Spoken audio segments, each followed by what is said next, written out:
নমস্কার বন্ধুরা, education culture YouTube চ্যানেলে তোমাদের প্রত্যেককে স্বাগতম। 2026-27 শিক্ষাবর্ষে তোমাদের অনেকেরই ইচ্ছে রয়েছে ওয়েস্ট বেঙ্গলের আইটিআইয়ে, সরকারি আইটিআইয়ে পড়াশুনো করার।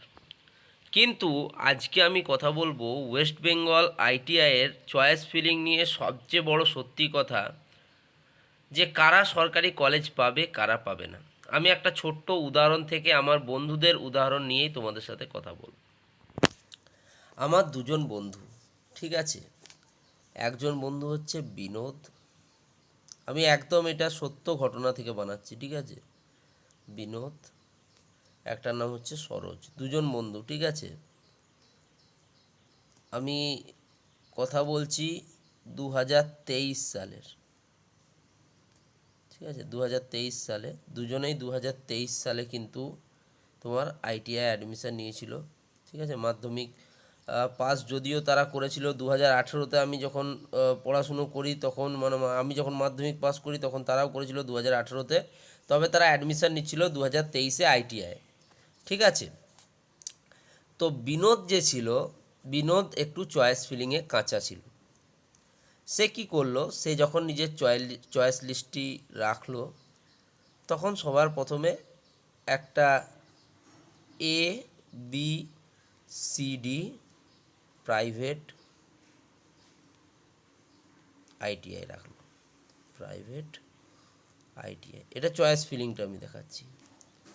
তারপরে 2 নম্বরে রাখলো XYZ গভর্নমেন্ট আইটিআই, যেখানে ও নিজের পছন্দের ট্রেডটা রাখলো ইলেকট্রিশিয়ান। আর ABCD প্রাইভেট আইটিআইয়ে সে রেখেছিল ট্রেডদার ফিটার। এটা তার পছন্দের ট্রেড নয়, তবে রেখেছিল। 2023 সালে বিনোদের আইটিআই র্যাঙ্ক ছিল 1092। সরোজ বলে বন্ধুটাও 2023 সালে দিচ্ছে, তার 2023 সালে র্যাঙ্ক ছিল 7822। তুমি ভালো করে দেখো, র্যাঙ্কের ডিফারেন্সটা দেখো, 7822, 1092। বিনোদ 5টা চয়েস সাজিয়েছিল, PQRS প্রাইভেট, আমি ছোটো করে লিখছি, প্রাইভেট আইটিআই। 4 নম্বরে সে রেখেছিল EFGH গভর্নমেন্ট আইটিআই, সেখানে সে রেখেছিল কোপা। PQRS প্রাইভেট আইটিআই রেখেছিল ইলেকট্রিশিয়ান। এবং সে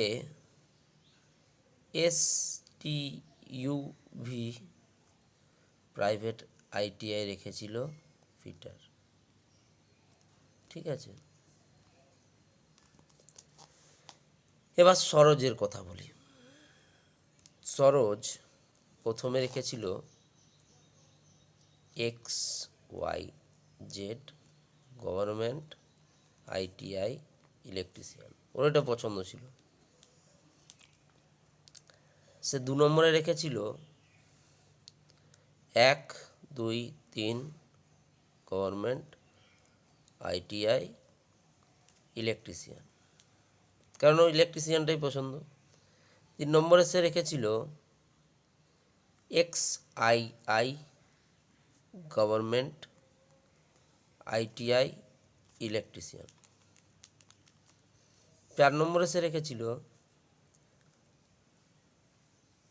XPYZ গভর্নমেন্ট আইটিআই ইলেকট্রিশিয়ান।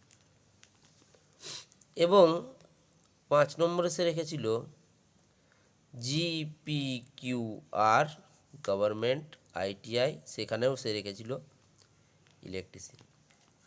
এবার এই চয়েস ফিলিং থেকে তোমরা আমাকে বলবে, বিনোদের র্যাঙ্ক 1092, সরোজের র্যাঙ্ক 7822। তাহলে কার কলেজ পাওয়া উচিত, মানে কে পেয়েছে গভর্নমেন্ট কলেজ বলো? আমি কিছুটা সময় দিচ্ছি তোমাদের, বলো বিনোদ না সরোজ? একটু সময় দিচ্ছি তোমাদের, একটু ভেবে বলো যে কে গভর্নমেন্ট আইটিআই তার পছন্দের ট্রেডটা পাবে। তো যখন ফার্স্ট ফেজের অ্যালটমেন্ট এলো, ফার্স্ট ফেজ অ্যালটমেন্টের রেজাল্ট এলো,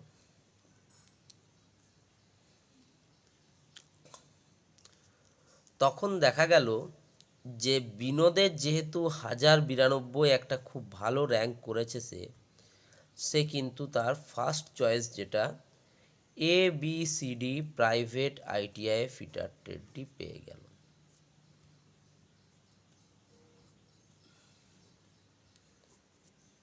এরপর first phase অ্যালটমেন্টে Binod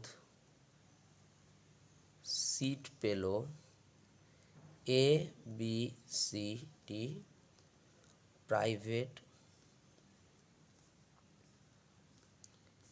ITI fitter. তার মানে যেহেতু সে নিজের ফার্স্ট চয়েসটা পেল, সে আর আপগ্রেডেশন, অটো আপগ্রেডেশন করতে পারবে না, সে আর গভর্নমেন্ট আইটিআই পাবে না, সে আর তার ফেভারিট ট্রেড পাবে না।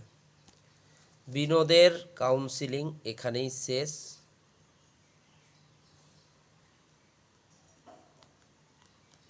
বিনোদের কাউন্সিলিং এখানেই শেষ হয়ে গেল। আর 1092 র্যাঙ্ক করা সত্ত্বেও বিনোদ কিন্তু গভর্নমেন্ট আইটিআই পেল না। এটাই হচ্ছে ভুল। যারা চয়েস ফিলিং করে সরকারি কলেজ চাইছো, যদি সঠিকভাবে তুমি form fill up choice filling না করতে পারো, সেক্ষেত্রে তুমি খুব ভালো র্যাঙ্ক করেও গভর্নমেন্ট আইটিআই পাবে না। তাহলে স্যার ফার্স্ট ফেজ অ্যালটমেন্টে কি সরোজ নিজের পছন্দ মতো গভর্নমেন্ট আইটিআই ইলেকট্রিশিয়ান ট্রেড পেয়ে গেল? না, উত্তরটা হচ্ছে না। সরোজও কিন্তু ফার্স্ট ফেজ অ্যালটমেন্টে কোনো কলেজই পেল না। Saroj no college. তাহলে স্যার আপনি যে এখনই বললেন যে সরোজের কাউন্সিলিং ভালো হয়েছে, বিনোদ ভালো র্যাঙ্ক করেও কলেজ পেল না, সরোজ তো ভালো আপনার চয়েস ফিলিং করেও কলেজ পেল না, তাহলে আপনি কি করে বলছেন যে সরোজের কাউন্সিলিং ভালো? Saroj at the end third phase অ্যালটমেন্টে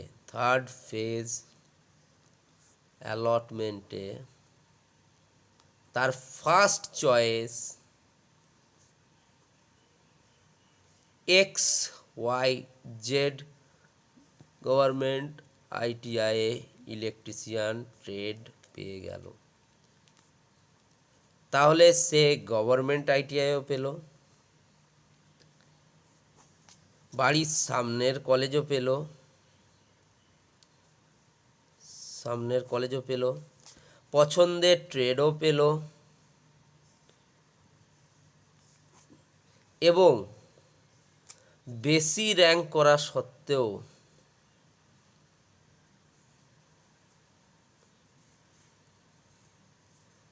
আজ সে নিজের চয়েস ফিলিংয়ের বসে